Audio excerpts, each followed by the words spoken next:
Bien, entonces, ahorita, perdón, nuevamente confirmando, ¿se me escucha bien? Sí. Sí. Sí. Bueno, disculpen. Vamos a hablar acerca de la configuración interna de los hemisferios cerebrales. ¿Qué se puede esperar de la configuración interna? Bien, vamos a estudiar la sustancia gris y la sustancia blanca que encontramos en el telencéfalo. ¿Sí? Bien, ¿qué es lo que podemos esperar? Sustancia blanca y sustancia gris. La sustancia blanca de los hemisferios cerebrales va a ser clasificada según su funcionamiento. Y esa la vamos a ver al final y es lo más fácil de estudiar a nivel de configuración interna.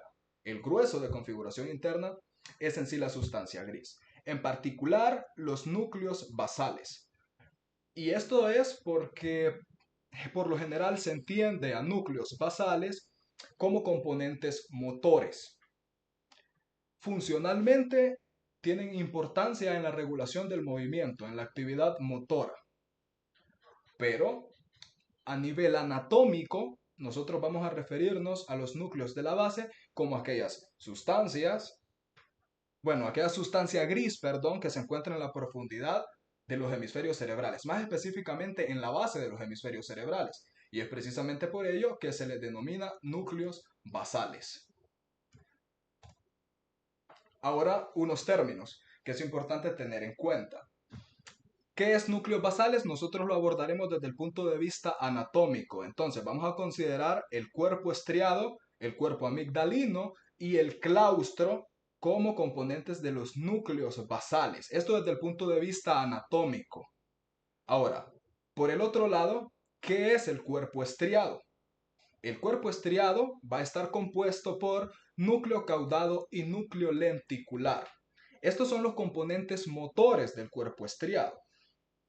Pero es importante tener en cuenta que en algunos textos también se considera el núcleo accumbens como parte del cuerpo estriado.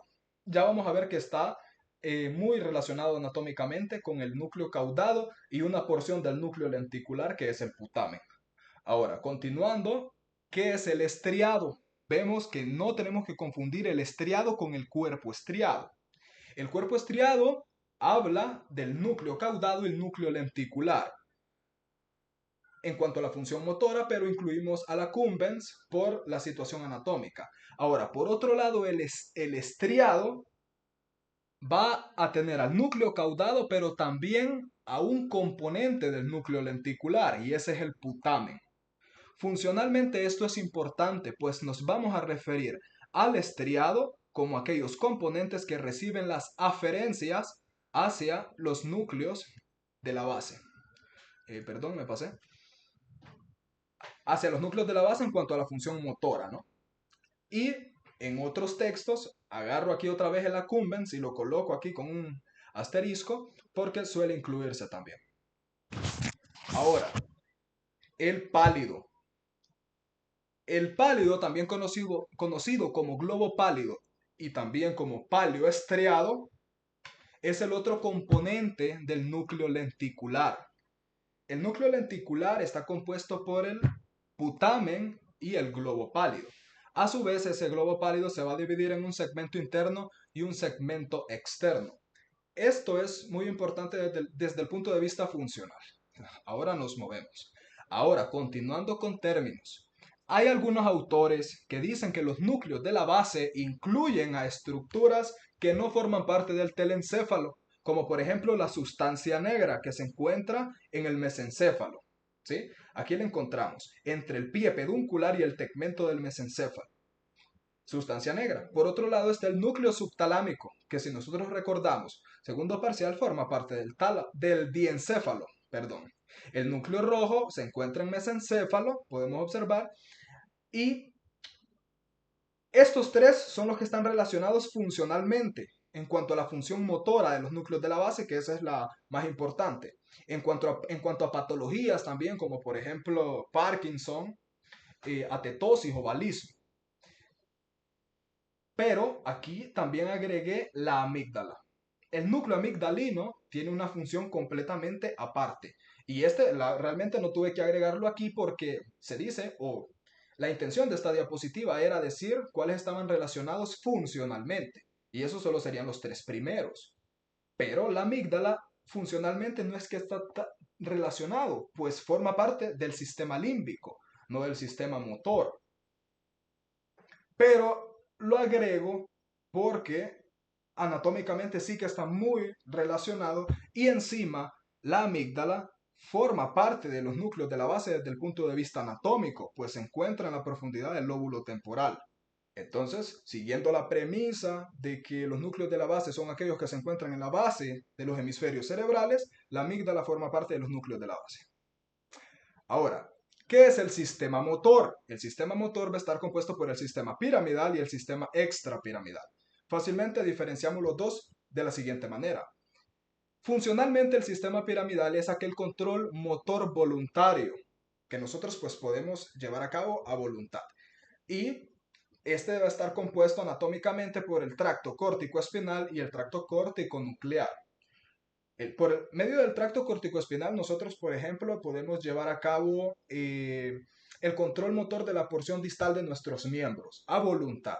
Tomar un lápiz, agarrar nuestro celular, y por el otro lado está el tracto córtico nuclear, el cual va de corteza a tronco encefálico. También se le llama córtico vulvar, pero la idea es de que va a terminar en los núcleos de los nervios craneales y pues ya sabemos, ejecución de movimientos voluntarios, principalmente de músculos del rostro. Por ejemplo, masticación trigémino, expresión facial, nervio facial.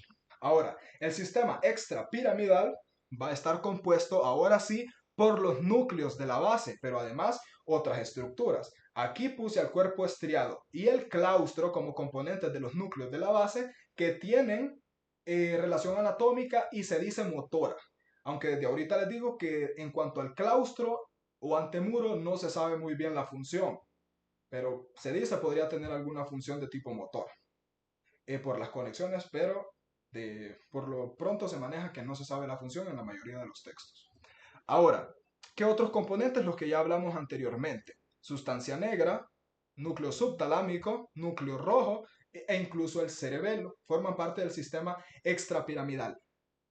Pero, ¿qué es el sistema extrapiramidal? Si el sistema piramidal era el control voluntario, este sistema extrapiramidal habla del control de la motricidad, pero aquel control involuntario. ¿Cómo o qué se nos viene a la cabeza a nosotros cuando hablamos de control motor involuntario o actividades motoras involuntarias? Como por ejemplo la regulación del tono muscular. Ese es un ejemplo. También están los reflejos posturales. Y aquí entran o se hacen bastante relevantes los tractos. Los tractos que se encuentran o se inician a nivel de tronco encefálico y descienden hasta la médula espinal, como por ejemplo el tracto tectoespinal, aquel que nos ayudaba a responder a estímulos visuales. Eran movimientos posturales reflejos en respuesta a estímulos visuales. También está el tracto rubroespinal, vestíbulo espinal, retículo espinal, y esos forman lo que se denomina el sistema extrapiramidal, es decir, modulación o control de la motricidad involuntaria. Nosotros no podemos controlar el tono muscular, no podemos controlar cuando unos músculos se contraen y cuando otros no.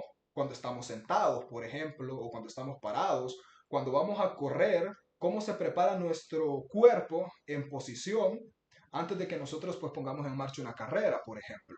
Ya vamos a entender mucho mejor cuando analicemos a los núcleos de la base. Pero sepan eso, diferencien esos dos sistemas. Ahora sí, vamos con los núcleos de la base a estudiarlos. ¿Cómo dijimos que estaban compuestos? Partiendo del hecho de que los estudiaremos entendiendo que se encuentran en la profundidad del telencéfalo. En primer lugar vamos a tener el cuerpo estriado, el cual va a estar compuesto por el núcleo caudado y el núcleo lenticular. A su vez el núcleo lenticular se divide en putamen y en globo pálido.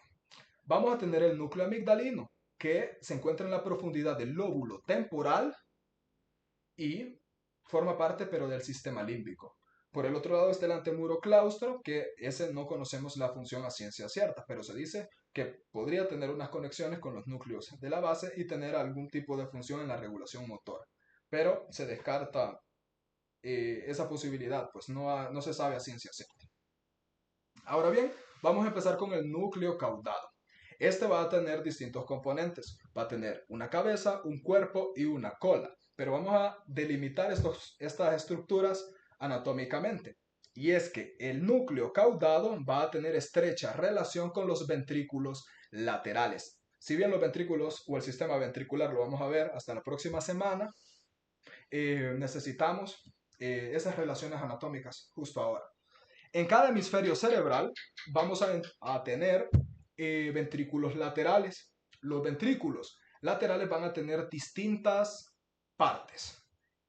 En sí, va a tener una porción central. Cada ventrículo lateral que se encuentra en cada hemisferio va a tener una porción central, la cual va a proyectar astas. Va a tener un asta frontal, que evidentemente se va a encontrar en la profundidad del lóbulo frontal, va a tener un asta occipital y va a tener una asta temporal. Estas se van a encontrar en sus respectivos lóbulos. Solo recuerden que la porción central se encuentra a nivel del lóbulo parietal. Ahora bien, aquí es importante tener en cuenta lo siguiente. Si se fijan, aquí está el foramen interventricular o de Monro, el cual va a conectar pues los ventrículos laterales con el tercer ventrículo. Eso es importante tenerlo en cuenta, más no los molesto con esto de los ventrículos. ¿Por qué? Porque el núcleo caudado en su porción denominada cabeza va a encontrarse formando la pared lateral del asta frontal del ventrículo lateral. Voy a dejar de decir ventrículo lateral para que no se me haga largo el nombre. Solo voy a decir forma la pared lateral del asta frontal. ¿Hasta dónde se va a llamar cabeza? Y ahora, ¿cómo o hasta dónde empieza a llamarse cuerpo? ¿Cuál es el límite? Bueno, ese va a ser el foramen interventricular que antes mencionamos. Una vez pasa ese foramen interventricular, se va a denominar cuerpo. Y el cuerpo, en la gran mayor proporción de este, va a formar el piso de la porción lateral del ventrículo lateral. Ya vamos a poder observarlo en otra vista, en otro corte. Y bueno, aquí es importante detenerme a explicar estas estructuras que están acá. La cabeza del núcleo caudado va a estar estrechamente relacionada con esta estructura, que es el putamen. El putamen forma parte del núcleo lenticular. De hecho, es la porción más lateral del núcleo lenticular. Ahora, ¿cuál es el otro componente del núcleo lenticular? El globo pálido, que aquí no puedo verlo, pero se encuentra en una situación más medial. Y esto que tenemos aquí en rojo es el tálamo, que el tálamo forma parte del diencéfalo, no forma parte de los núcleos de la base. No se encuentra en la profundidad de los hemisferios cerebrales, sino en diencéfalo. Pero es importante tenerlo en cuenta, pues nos sirve bastante para ubicarnos anatómicamente. Y también me sirve para separar el cuerpo de la cola del núcleo caudado. Y es que la porción más lateral del tálamo es la que me va a determinar dónde finaliza el cuerpo del núcleo caudado y dónde inicia la cola. Ahora, sepan esto. La cabeza se va a encontrar como en una situación más medial en el hemisferio cerebral, como que se encuentran bien juntas. Luego va hacia posterior, prácticamente como rodeando de forma posterior y lateral el tálamo, y luego la cola del núcleo caudado va a la profundidad del lóbulo temporal, pero siempre relacionado con el ventrículo lateral. La cabeza forma la pared lateral del asta frontal. En la porción central del ventrículo lateral, esta porción del cuerpo forma el piso o forma parte del piso, y la cola luego entra al ventrículo, al lóbulo temporal, y el asta temporal del ventrículo lateral se encuentra justo abajo.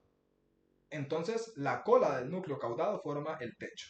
Y en la porción más distal tiene la amígdala. Entonces vean ustedes de que anatómicamente están muy relacionadas estas estructuras. Funcionalmente no, porque la amígdala forma parte del sistema límbico. Aquí aprovecho para decirles la función de la amígdala. La amígdala se ha visto evidencia de que hay actividad de esta estructura cuando un mamífero o nosotros en sí nos enfrentamos a un peligro. Entonces, es esta la que determina la emoción de ansiedad y miedo. Esta emoción es sumamente necesaria para que nosotros sobrevivamos en cualquier entorno, ante cualquier situación o cualquier animal en sí, cualquier mamífero lo haga. Entonces, ¿qué es lo que sucede cuando esta amígdala aumenta en actividad? se ha visto experimentalmente que si se induce o se estimula la amígdala, esta tiene conexiones con otras estructuras del sistema límbico, como por ejemplo, hay unas estructuras que se llaman estría terminal y son axones que se proyectan desde la amígdala y en sí van a terminar conectándose con estructuras del sistema límbico, entre ellas los núcleos avenulares, que eso pues la avénula ya la vimos en segundo parcial. Y al final, para no hacérselos largo, va a tener influencia sobre el sistema simpático, aumentando en el caso de seres humanos la sudoración, eh, y bueno, el estado de alerta, aumento de la frecuencia cardíaca, aumento de frecuencia respiratoria, por ejemplo. Entonces son todas aquellas reacciones de nuestro organismo que nos hacen estar alerta, pues hay un peligro y nos inducen también el miedo. Eso es la amígdala, forma parte del sistema límbico, sistema de emociones y de memoria. Ahora, continuando con el núcleo caudado, aquí podemos observar un corte donde tenemos en este, que está señalado el número 7, la cabeza. Esto que tenemos aquí con el número 8 realmente sería el putamen. Y vemos que están estrechamente relacionadas. Y podemos observar estas estructuras que son realmente sustancia gris que conectan el núcleo caudado con el putamen. Estas son estrías. Y es precisamente por esto que se llama cuerpo estriado o estriado a esta estructura. Pero no solamente están separados por esta sustancia gris, sino que la cápsula interna, ya la vamos a analizar más adelante, se encarga o separa parcialmente estas dos estructuras. El núcleo lenticular en sí del caudado. Ahora ya podemos observar aquí, más bonito se ve, cómo los ventrículos laterales aquí tienen el piso y la porción más lateral de los ventrículos laterales a este nivel tienen al núcleo caudado ahí. Ahora aquí vamos a poder observar que el tálamo también forma parte del piso de los ventrículos laterales. Podemos observar cómo el cuerpo calloso forma el techo de los ventrículos laterales. Y también vamos a tener aquí en una situación más medial al fornix, que el fornix pues forma parte del sistema límbico. Y bueno, eso forma el piso del ventrículo lateral a ese nivel. Pero lo que me interesa principalmente es el caudado. Ahora aquí tenemos otra imagen donde tenemos así en situación lateral el putamen y luego más hacia medial tenemos el caudado, unidos en su región anteroinferior. Entonces aquí tenemos sustancia gris. Y aquí, importante recuerden, se encuentra un núcleo sumamente importante, un conjunto de neuronas que forman el núcleo accumbens. Pero luego vamos a tener el cuerpo, la cola forma el techo del asta temporal y termina el núcleo amigdalino. Si pueden observar, este es el lóbulo temporal. Y bueno, la cola del núcleo caudado y la amígdala se encuentran como en una situación medial y profunda, formando el techo del ventrículo a nivel del asta temporal.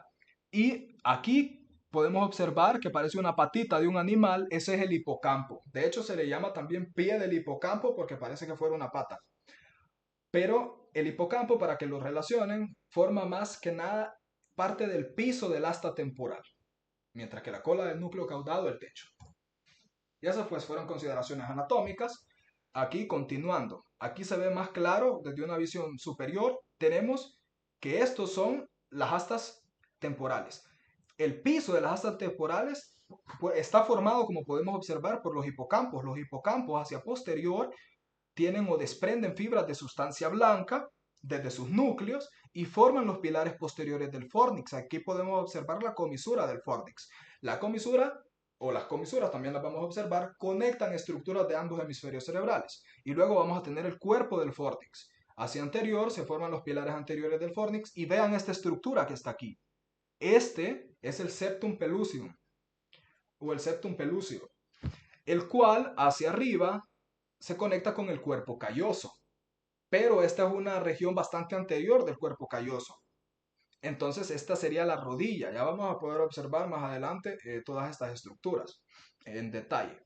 Ahora, estas dos masas de sustancia gris que yo tengo acá son las cabezas de los núcleos caudados. Si se fijan, están formando las paredes laterales de los ventrículos laterales en sus astas frontales. ¿Por qué? ¿Por qué sé eso? Porque el septum pellucidum me separa realmente los ventrículos laterales a nivel de las astas frontales. Y bueno, estas son las cabezas de los núcleos caudados. Ahora, si yo retiro el hipocampo, así como también los pilares posteriores del fornix, el cuerpo y los pilares anteriores, veo esto. Si se fijan, los hipocampos, los pilares posteriores del fornix, luego hacia anterior se van a conectar con el hipotálamo. Específicamente estos son los cuerpos mamilares del hipotálamo.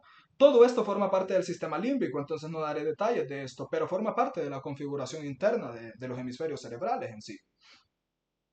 ¿Por qué? Porque este fornix es un tipo de fibra de asociación, pues conecta estructuras de un hemisferio, así como, bueno, con estructuras también, en ese mismo lado, pues podría decirse en ese mismo lado del cerebro, conecta estructuras. Entonces este es un tipo de fibras de asociación, eso lo veremos en detalle más adelante. Pero quiero que vean esto que está aquí. Estos son los núcleos amigdalinos. Nada más que retiramos la cola del núcleo caudado. Solo sepan que se encuentra en una situación como superior a los hipocampos. Y bueno, avanzamos. Esta imagen que tenemos aquí es para terminar con el núcleo caudado. Quiero que observemos que estos son los ventrículos laterales. Y el piso de los ventrículos laterales aquí tiene al cuerpo del núcleo caudado, sustancia gris. Y aquí, hacia inferior, como podemos observar, esta pequeña masa de sustancia gris es la cola, es la cola del núcleo caudado, que está superior al asta temporal del ventrículo lateral. Bien, pasamos ahora al núcleo lenticular. Eso fue pura anatomía nada más. Pasamos ahora al núcleo lenticular, que esta teoría pues no la podemos saltar porque podemos describirla aquí perfectamente. Aquí tenemos cortes coronales. Perdón, estos son cortes transversales. Este es un corte transversal más superior y este es más inferior. Ahora, nos ubicamos. Este es el tercer ventrículo, esta cavidad. Estos son los ventrículos laterales. Por tanto, las dos estructuras que tengo a los lados del tercer ventrículo son los tálamos. Las estructuras que tengo formando las paredes laterales de las astas frontales de los ventrículos laterales son las cabezas del núcleo caudado, aquí a estos dos niveles. Vean esta banda de sustancia blanca. Bueno, son un montón de fibras de sustancia blanca ascendentes y descendentes. Esta es la cápsula interna. Ahora, esta masa de sustancia gris que yo tengo aquí es el núcleo lenticular, el cual va a tener distintos componentes. Y estos van a estar limitados o divididos por sustancia blanca, los cuales se denominan láminas medulares. Y bien, esta es la principal y es la lámina medular externa. Como pueden ver, es sustancia blanca. Ahora, esta que tengo aquí es la lámina medular interna. La lámina medular externa es, o podría decirse, la más importante de las dos. ¿Por qué? Porque me separa el putamen del globo pálido. Esto se denomina globo pálido. Todo es núcleo lenticular, pero se divide en putamen y en globo pálido. ¿Cuál es la importancia del putamen? ¿O por qué esta lámina medular externa es importante? Porque el putamen junto con el núcleo caudado representan las principales aferencias hacia los núcleos de la base. Es decir, si la corteza cerebral, el tálamo, así como la sustancia negra y otros componentes que se conectan con los núcleos de la base, las aferencias llegan o son recibidas por el caudado y el putamen. Y si se fijan, se ve bastante marcada la sustancia gris, cosa que no sucede con el globo pálido. De hecho, se llama globo pálido porque es bien clarito. Pero eso no es coincidencia. Eso se debe a que el globo pálido recibe fibras ahora de las neuronas que se encuentran en el putamen y el núcleo caudado. Y esas fibras pues terminan estableciendo contacto tanto con el globo pálido externo y el globo pálido interno. ¿Cómo los divido yo a esos dos? Bueno, el globo pálido se divide en dos precisamente por esta lámina medular interna, mientras que la lámina medular externa me separa todo el globo pálido del putamen. Y bien, ¿por qué se ven claritos? Porque hay fibras que vienen desde el estriado, ojo, que recordemos lo de que dijimos al principio, el caudado y el putamen juntos se llaman el estriado. Esto es desde el punto de vista funcional. Y van a proyectar fibras que van a llegar y van a terminar estableciendo sinapsis con las neuronas que se encuentran en el globo pálido, pero hay otras que van a atravesar el globo pálido y van a terminar en otras estructuras, específicamente en la sustancia negra, por ejemplo, que se encuentra a nivel del mesencéfalo. Entonces por eso se ve clarito el globo pálido. Ahora bien, vamos a pasar a este otro corte que tenemos a este nivel, que es como más inferior. ¿Por qué? Porque aquí se ve como más bonito. Y quiero que veamos al claustro o antemuro. Esta banda o estría de sustancia gris no tiene función conocida, específica, no se sabe a ciencia cierta, pero sí que se dice que tiene conexiones con los núcleos de la base, principalmente los que tenemos aquí próximos. Pero bueno, dejemos lo que no hay función. Y este va a estar separado del putamen por medio de este conjunto de sustancia blanca que se denomina la cápsula externa. Si bien esta es la cápsula interna, recordemos, va a separar el tálamo del caudado. Bueno, el tálamo y el caudado va a estar separados por la cápsula interna del núcleo lenticular. La cápsula externa va a separarme el putamen del claustro o antemuro. A su vez, esta corteza que tenemos aquí es la corteza de la ínsula. Ya se las enseñó Krishna. Y esa se va a separar del claustro o antemuro por la cápsula extrema. ¿Sí? Entonces, eso es, a grandes rasgos, las principales cosas que podemos estudiar anatómicamente. Solo quiero que se fijen aquí en esto. Si observan, esto es sustancia gris que está conectando la cabeza del núcleo caudado con el putamen. Entonces, aquí lo que se está formando es el estriado. Y otro componente que podemos detallar es que la cápsula interna va a tener distintas partes. Va a tener el brazo anterior, el brazo posterior y la rodilla de la cápsula interna. El brazo anterior de la cápsula interna me va a separar la cabeza del núcleo caudado del núcleo lenticular. Y a su vez el núcleo lenticular se va a separar del tálamo por la cápsula, por el brazo posterior de la cápsula interna. Y vean esta masa aquí de sustancia gris que tenemos, es la cola del núcleo caudado. Esta es la cabeza, hacia posterior se fue rodeando el tálamo y al final pues entró por ahí. Pues este es el ventrículo lateral, ¿no? Que está yendo hacia abajo para formar el asta temporal y aquí tenemos el asta occipital. Algo que quiero, bueno, más adelante lo vamos a ver mejor. Y eso pues ya lo explicamos. Ahora bien, el núcleo accumbens. En la unión anterior entre el putamen y la cabeza del núcleo caudado vamos a encontrar un conjunto de neuronas. Estas van a formar el denominado núcleo accumbens. Y si podemos observar este corte aquí a nivel de este preparado, tenemos las astas frontales de los ventrículos laterales, tenemos las cabezas del núcleo caudado, aquí tenemos putamen y si podemos observar aquí casi la cápsula interna no se mira, precisamente porque en esta región anterior se encuentran aún unidas estas fibras, precisamente con sustancia gris. Y aquí tenemos al núcleo accumbens. ¿Cuál es la función del núcleo accumbens? Pues bien, sepan que desde la sustancia negra que se encuentra en el mesencéfalo entre el pie peduncular y el tegmento, hay fibras que llegan y son fibras dopaminérgicas. Lo que se libera es el neurotransmisor dopamina. Y nosotros ya sabemos, asociamos al neurotransmisor dopamina como neurotransmisor de la recompensa. Pues bien, el núcleo accumbens es el que determina nuestra conducta o nuestro comportamiento en respuesta a estímulos que nosotros consideramos como una recompensa. Algo es o representa una recompensa para mí, entonces mi conducta, mi comportamiento cambia de alguna forma. Y yo digo, voy a hacerlo, tengo que hacerlo. Particularmente personas que tienen vicios, como por ejemplo, no seamos tan exagerados, hablemos de las personas que fuman, ¿sí? Entonces, esas personas con bastante frecuencia tienen nicotina en su organismo. Resulta de que las personas que se han acostumbrado a ello y perciben que están a punto de tomar un cigarro, fumar, o empiezan a hacerlo, eso es bastante placentero para ellos. Los relaja y ellos les sienta bien. Resulta de que se ha visto evidencia que los impulsos dopaminérgicos desde la sustancia negra aumentan a nivel del núcleo accumbens. Se libera más dopamina a nivel de estos núcleos cuando hay nicotina en el organismo de estas personas. Entonces, ahí hay una relación para recordar. Muy bien, ahora ya vamos con la función motora de los núcleos de la base, que es lo principal aquí. Bien, ahora, dijimos que había un sistema piramidal y un sistema extrapiramidal. El sistema piramidal, principalmente, podríamos referirnos a tracto córtico-espinal y córtico nuclear.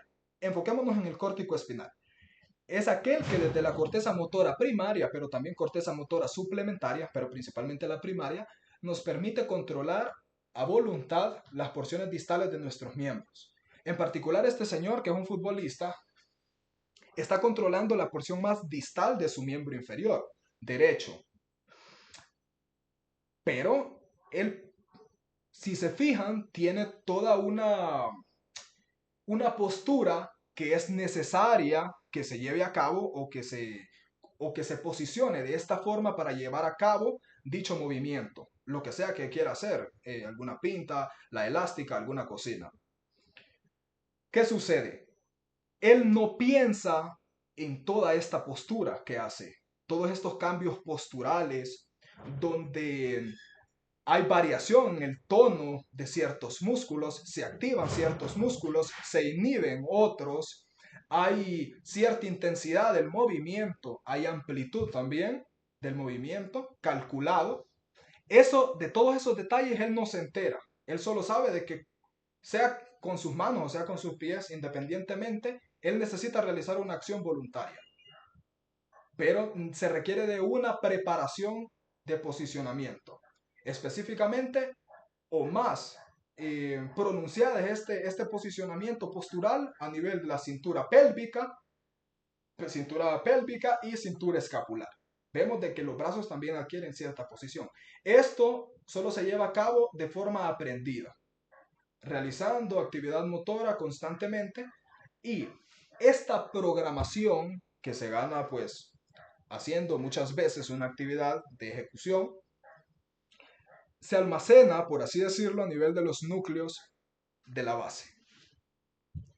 Entonces, si este señor o yo, por ejemplo, que me lancen una pelota y yo quiero atraparla, yo pienso en captarla, pero todo el posicionamiento de mi cuerpo, eso no es algo que yo piense conscientemente, eso lo hago de forma involuntaria, y es aquí donde entra este sistema extrapiramidal y entre ellos componentes importantes de los núcleos de la base e influyen sobre la corteza motora primaria y corteza motora suplementaria para que yo pueda ejecutar el movimiento de la mejor manera, mi movimiento voluntario. Porque recordemos que es la corteza motora primaria la que tiene esa función del control motor voluntario. Pero necesito de la regulación, esa es la palabra, modulación de los núcleos de la base sobre la corteza motora primaria para llevar a cabo muy bien mi movimiento.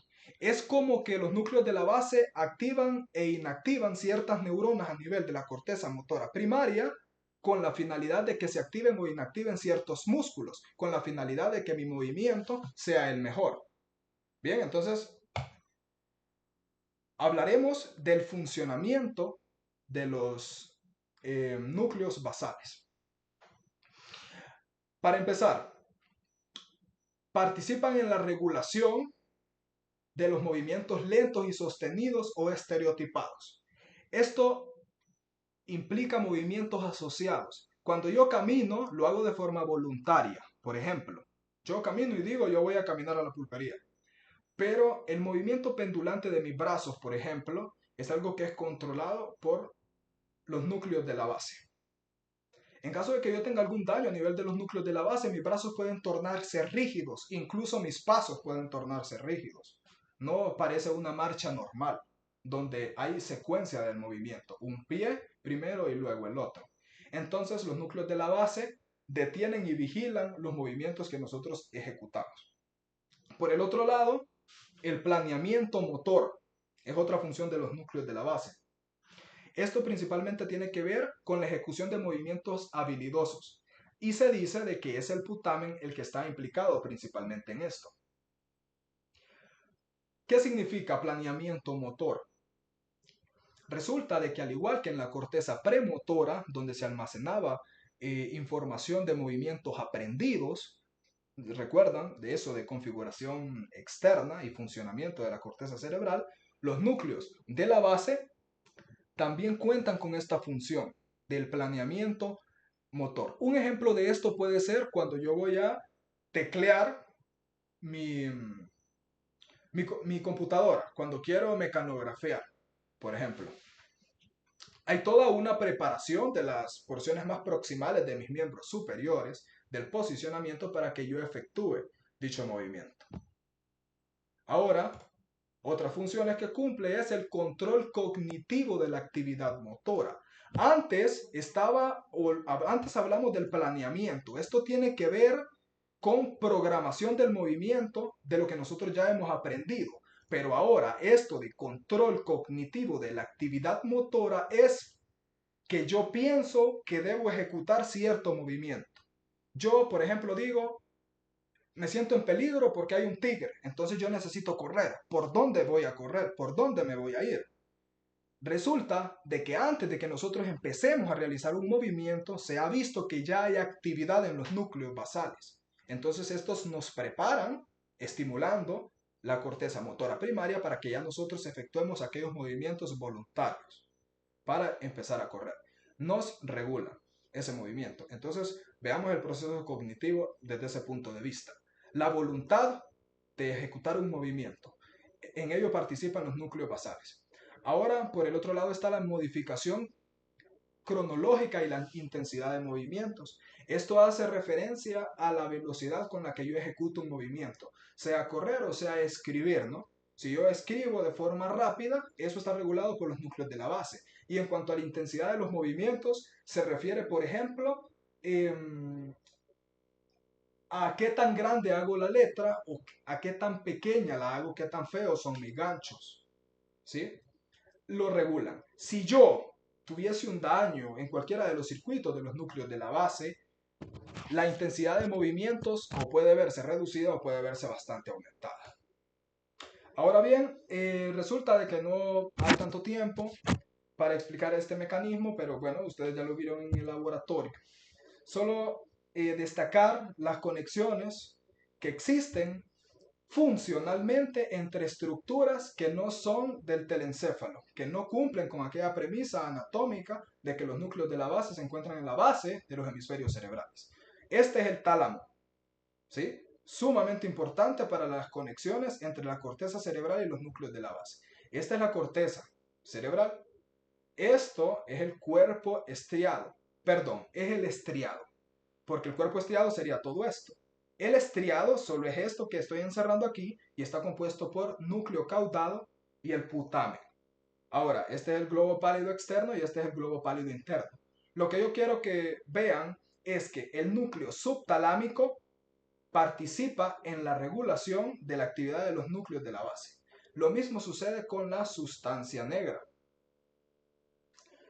Y bueno, esto es sumamente importante porque hay dos vías, la vía directa y la vía indirecta que se les explicó en el laboratorio, donde la vía directa va en última instancia a estimular, o mejor dicho, a inhibir al globo pálido interno. ¿Sí? Y el globo pálido interno, es clave, pues es el que representa las principales eferencias hacia el tálamo. Y el tálamo normalmente está constantemente excitando a la corteza cerebral. Y a mayor excitación de la corteza cerebral, específicamente motora, mayor estimulación de los movimientos sobre tronco encefálico y sobre médula espinal, porque recordemos que aquí las neuronas descienden. Entonces, no voy a entrar en detalles, neurotransmisores ni nada, solo sepan de que el tálamo óptico, compuesto por núcleos ventral anterior y ventral lateral, que los tenemos en la siguiente diapositiva, este sería el ventral anterior y este el ventral lateral, y sé que esta es la región anterior porque aquí tengo los cuerpos geniculados medial y lateral, y bueno, resulta de que el tálamo normalmente está excitando la corteza cerebral. Y el globo pálido interno normalmente está llevando impulsos inhibitorios. Este neurotransmisor es GABA, es inhibitorio. Entonces cumple la función principal de regular al tálamo para que no excite tanto a la corteza cerebral. Porque si hay un exceso de excitación a nivel de la corteza cerebral, vamos a tener movimientos de tipo hipercinéticos. Ahora, si hay muy poca excitación de la corteza cerebral, vamos a tener movimientos hipocinéticos. Y esto va a estar determinado por las conexiones existentes entre todas estas estructuras, tanto los núcleos de la base como los núcleos que están más que nada relacionados funcionalmente. Entonces, esto, simplemente. ¿Cuál es la tarea del núcleo subtalámico? Él excita, envía neurotransmisor excitatorio al globo pálido interno y si estimula mucho más el globo pálido interno, este va a enviar cada vez más estímulos inhibitorios, con lo que se va a excitar cada vez menos la corteza cerebral y con ello se disminuye el movimiento o la actividad motora. Mientras que hay una vía que se llama vía directa, que va desde la porción o parte compacta de la sustancia negra, que la sustancia negra tiene una parte compacta y una parte reticular. La parte compacta es la encargada de enviar impulsos dopaminérgicos.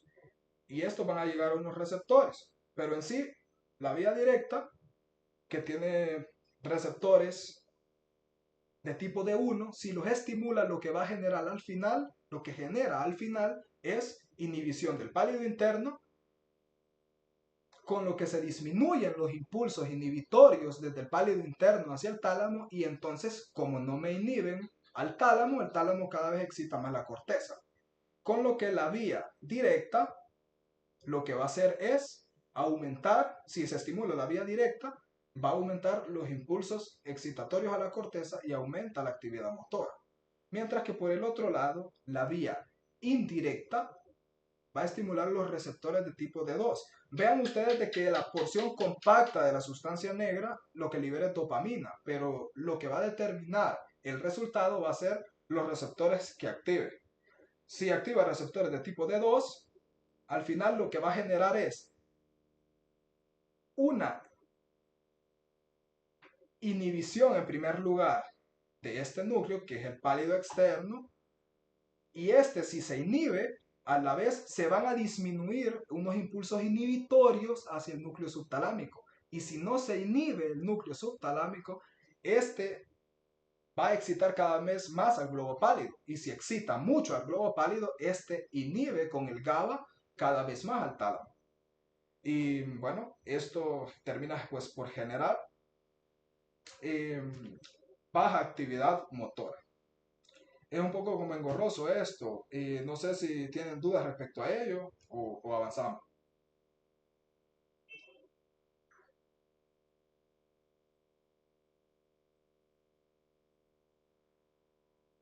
Hola. Yo creo que quedó claro. Ah, muy bien. Perfecto. Entonces vamos a avanzar. Y bueno, evidentemente, si hay daño en cualquiera de las conexiones o estructuras que tenemos aquí, pues va a generarse o un exceso de movimiento o movimientos pues lentos, movimientos ineficientes. Y entonces es ahí donde nacen las distintas patologías. Ajá, y entonces las lesiones van a producir, como dijimos, movimientos hipercinéticos o de tipo hipocinéticos o enfermedad de Parkinson. Que esto pues ya se explicó, pero la enfermedad de Parkinson se da por una degeneración de las neuronas que se encuentran a nivel de la sustancia negra, con lo que al final lo que se termina generando son una menor actividad a nivel de la corteza motora y con ello movimientos lentos. También hay problemas posturales donde el paciente se encuentra bastante como encorvado con una flexión a nivel de los miembros superiores. Por otro lado, si hablamos de los movimientos hipercinéticos, podríamos hablar, por ejemplo, del hemivalismo. Este hemivalismo se da porque hay un daño, vean qué importante, a nivel de los núcleos, del núcleo subtalámico, pero núcleo subtalámico contralateral. No quiero, bueno, vamos a ver, no creo que pueda, no pueda. Pero bueno, lo que va a suceder con el hemivalismo es que van a haber como unas extensiones y contorsiones de los miembros, tanto superior como inferior, del lado contralateral al núcleo subtalámico. Tenía unos videos en YouTube aquí abiertos, pero no creo que pueda pues colocarlos. O sí se ve. No, no, no. Tendría que compartir pantalla de nuevo. Solo para que vean, voy a hacerlo. Con uno, solo con una de las patologías. No, no voy a entrar en... Vamos a ver, presentar otra ventana. Ahí está. ¿Se puede ver? Sí. Ajá.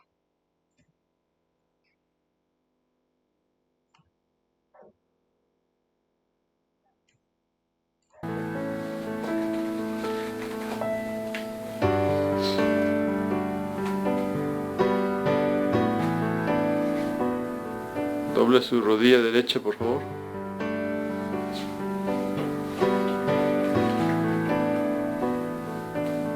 Ok, estírela otra vez. Doble la rodilla izquierda.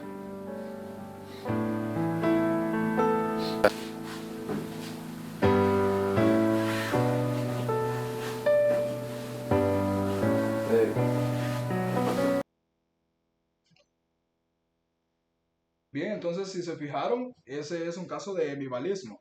Realmente ese no es tan grave, pues se dice que se da principalmente por problemas vasculares, donde hay, por ejemplo, un evento cerebrovascular y puede ser tratado sin mayores complicaciones y esto puede pues arreglarse, ¿no?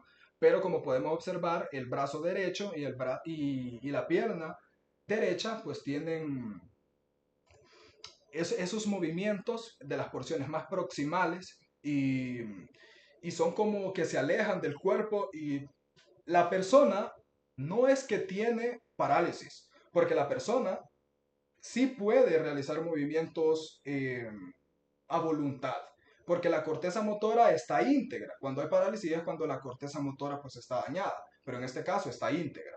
Lo que va a suceder es que la persona al querer realizar el movimiento, los núcleos basales al estar dañados el circuito, van a terminar generando una sobreexcitación principalmente a nivel de la corteza.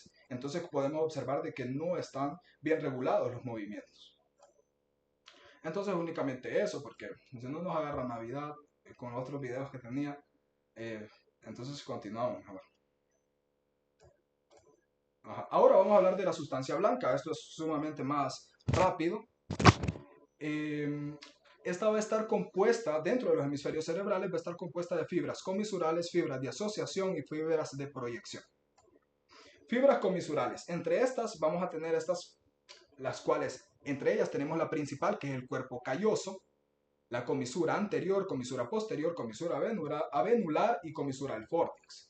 Empezamos con el cuerpo calloso. El cuerpo calloso tiene distintas partes. La región más anterior se denomina rodilla, luego vamos a tener la porción central o cuerpo del cuerpo calloso y la región más posterior es el espléneo o rodete. En la rodilla, la región anterior, podemos observar cómo se curva y se forma un pico, eso se denomina pico del cuerpo calloso. A su vez se va a continuar con esta pequeña lámina que se denomina laminilla rostral y se comunica con la comisura anterior. La laminilla rostral, solo para consideración anatómica, es un límite anterior del ventrículo, del tercer ventrículo. Y esta es la comisura anterior que podemos observar acá. Hacia posterior, aquí tenemos el tallo de la pineal, ¿sí? Abajo del tallo de la pineal podemos observar esta comisura. Esta es la comisura posterior, que se encuentra arriba de los colículos superiores del mesencéfalo, como podemos observar. Ajá. Entonces, esta es comisura posterior, este es el tallo de la pineal, y arriba del tallo de la pineal encontramos la comisura avenular, que de ahorita le digo, no se sabe la función, pero conecta los núcleos avenulares. Entonces, nos movemos. Y bueno, el cuerpo calloso, esto ya lo expliqué, las estructuras, pero algo que sí quiero detallar es lo siguiente. En la región anterior del cuerpo calloso, lo que se denomina rodilla, vamos a tener unas fibras que se proyectan y conectan los lóbulos frontales. Porque es que esto es la función de las fibras comisurales. Conectan estructuras de ambos hemisferios cerebrales o conectan corteza de ambos hemisferios cerebrales. La rodilla va a conectar ambos lóbulos frontales en lo que se va a denominar forceps menor. Ya vamos a ver en otra imagen. A su vez, en la región posterior vamos a tener el esplenio rodete del cuerpo calloso, va a proyectar fibras, las cuales va a conectar los lóbulos occipitales, principalmente, en lo que se denomina forceps mayor. El forceps menor frontal y forceps menor occipital. A su vez, el cuerpo calloso va a proyectar fibras que van a conectar todo lo demás de los hemisferios cerebrales, todas las demás cortezas. Principalmente, las importantes son la corteza del lóbulo frontal, que es predominantemente motora, y también la corteza del lóbulo parietal, que es predominantemente sensitiva, pero importante, también conecta aquellas áreas de asociación sensitiva y áreas de asociación motora. A su vez, bueno, esta es una visión superior del cuerpo calloso. Aquí tenemos lo que les dije anteriormente. Este es el cuerpo calloso en su región anterior. Estas fibras que se proyectan se denominan forceps menor y conectan los lóbulos frontales. Aquí los lóbulos occipitales se conectan por las fibras que se desprenden del rodete del cuerpo calloso. Aquí es la rodilla y se llama forceps mayor. Y estas fibras se denominan tapetum. Estas forman como el techo de astas inferiores de los ventrículos laterales y participan también en conectar ambos hemisferios, pero a nivel de los ventrículos, no, perdón, a nivel de los lóbulos temporales. Y a su vez, este es el cuerpo calloso y esto se denomina radiación del cuerpo calloso, que conecta la gran mayoría de la corteza de ambos lados. Ahora bien, esta es la comisura anterior. Esta se va a encargar de conectar distintas estructuras, pero predominantemente los lóbulos temporales. Más específicamente, mayor distribución de fibras a nivel de los lóbulos temporales, pero en los giros medio e inferior. ¿Sí? Ahora, no solamente conecta eso, sino también tiene conexiones en su porción posterior tiene conexiones con la tenia semicircular, la cual conecta ambos núcleos amigdalinos, que ya los estudiamos, y en su región anterior va a conectar los bulbos olfatorios, y también conecta las cortezas olfatorias que se encuentran en la profundidad de los lóbulos temporales, y tenemos como referencia anatómica el uncus, que ya lo explicó Krishna, que se encuentra en una situación inferior y medial a nivel de los lóbulos temporales. Bien, esto ya lo expliqué, la comisura anterior. Lo que no les expliqué fueron las funciones. La comisura posterior, perdón, se encuentra abajo del tallo de la pineal. Y esta se va a tener fibras que se decusan. No es tan importante como el cuerpo calloso y la comisura anterior, se los digo. ¿Por qué? Porque aquellas se encargan de conectar una gran proporción de la corteza cerebral, pero no solamente eso, sino también estructuras de la neocorteza. Mientras que aquí, como podemos observar, la comisura posterior va a conectar o va a permitir la decusación de fibras tales como el fascículo longitudinal medial, que si recordamos ese es el que conectaba el cerebelo, así como el oído interno, con los núcleos de los nervios craneales oculomotores. Era la vía por medio de la cual pues, el cerebelo, así como el oído interno, influía sobre los movimientos de los músculos oculomotores. Y también hay fibras que conectan los núcleos pretectales que participaban en los reflejos, fotomotor directo y consensor. Y la comisura venular, que como sabemos, solo por referencia anatómica, forma parte bueno, conecta las avénulas que forman parte del diencéfalo y se encuentra superior al tallo de la pineal. Ahora, comisura del fornix, esta ya se la expliqué anteriormente, y lo verán en detalle esto a nivel del sistema límbico, pero sepan que este es el hipocampo, los pilares posteriores del fornix se unen, que están formados por fibras de sustancia blanca de los hipocampos, y la comisura es lo que permite es que se conecte la información de ambos hipocampos. Para adelantar la función del hipocampo, una de ellas es que convierte la memoria reciente en memoria a largo plazo. Muy bien, ahora vamos con las fibras de asociación. Estas fibras son las que se van a encargar de conectar estructuras corticales dentro del mismo hemisferio cerebral. Y vamos a tener distintas. Por ejemplo, vamos a tener el cíngulo, el fornix y la estría terminal van a conectar estructuras del sistema límbico. el lóbulo límbico que ya les explicó Krishna. Ahora, por el otro lado, tenemos al fascículo longitudinal superior. Este fascículo longitudinal superior, ya lo vamos a poder observar, es este. Aquí podemos observar que conecta estructuras o conecta la corteza del lóbulo frontal con una gran proporción del hemisferio en su porción posterior, es decir, lóbulo temporal, así como también parte del lóbulo occipital. Sepan algo, estas fibras no es que únicamente conectan esta región de la corteza cerebral con la región posterior e inician y llegan, no solamente es eso, sino que en su recorrido distintas neuronas van desprendiendo sus axones que se van uniendo desde distintos orígenes y forman esas gruesas bandas de sustancia blanca. Ahora, se unen y también hay otras que inician aquí pero no precisamente terminan en la porción posterior, sino que pueden llegar a tener otros contactos a nivel de su recorrido, ¿no? No es que inician aquí y sí o sí van a terminar hacia posterior. Unas entran y otras salen en el camino, por así decirlo. Fascículo longitudinal superior. Luego el fascículo longitudinal inferior no puede verse, aquí no lo tengo, precisamente porque ese se encuentra justo abajo de la superficie lateral del lóbulo temporal y el lóbulo occipital. Y también pues tiene conexiones con la región anterior, pero pues no puede verse aquí esquemáticamente. Y fascículo longitudinal inferior dijimos que no. Ahora vamos a tener el fascículo uncinado. Eso también se denomina fascículo unciforme. Y este es el que tenemos aquí, como pueden observar. Este conecta principalmente la superficie orbitaria del lóbulo frontal con el lóbulo temporal. Fascículo fronto-occipital superior e inferior. Aquí está, fascículo fronto-occipital superior, o aquí se denomina occipito frontal. Y el occipito frontal inferior sería este que tenemos a este nivel.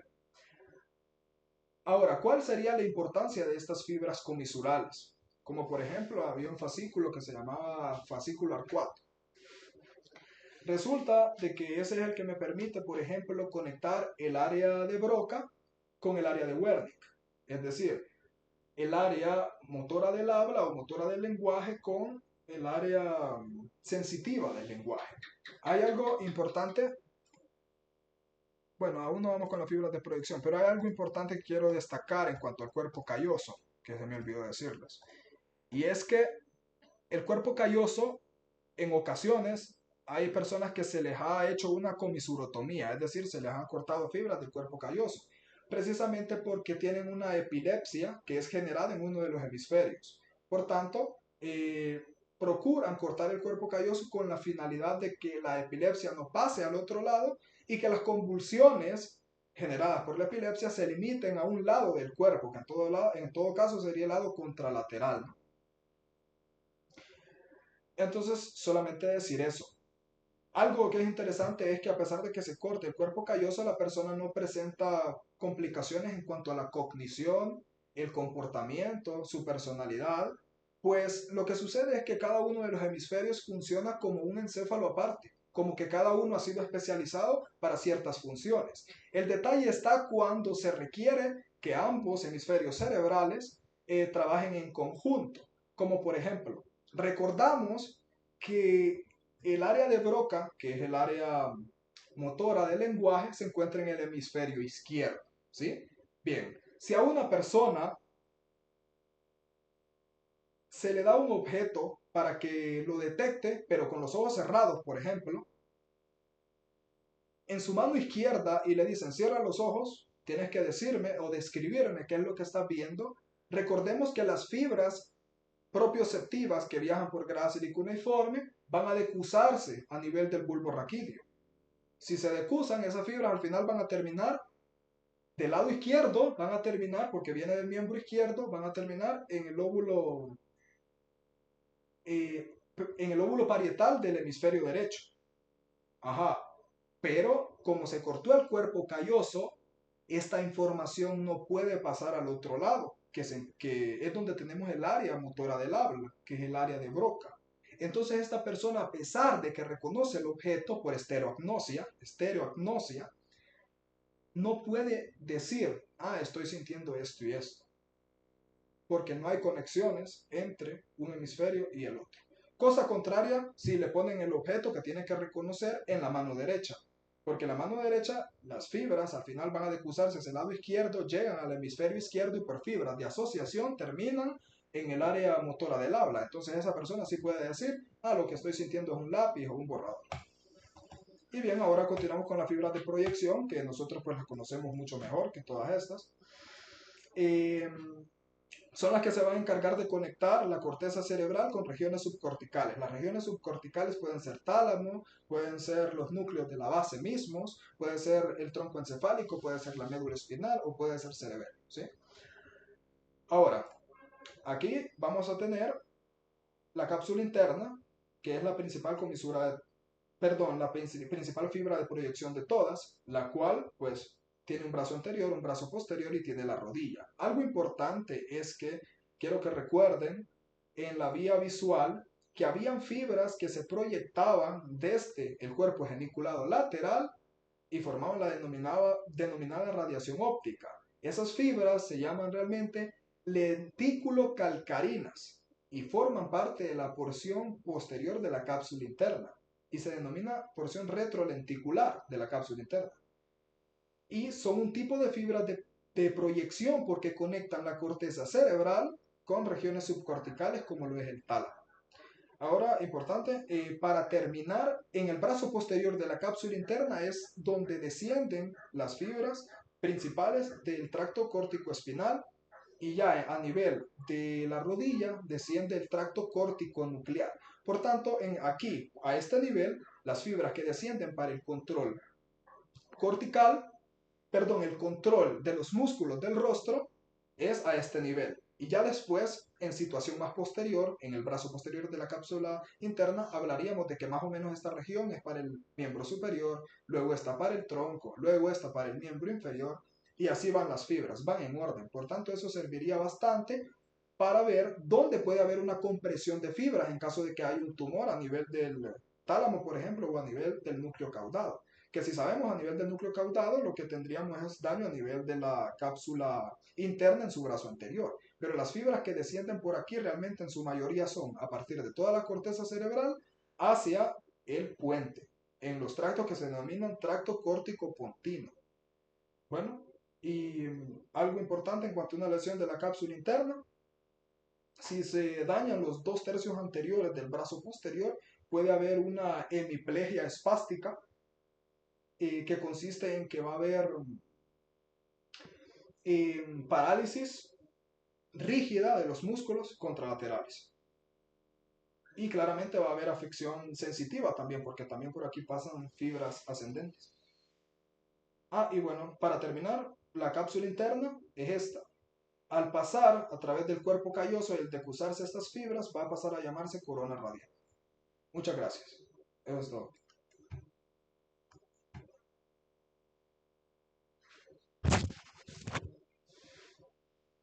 No sé si hay preguntas.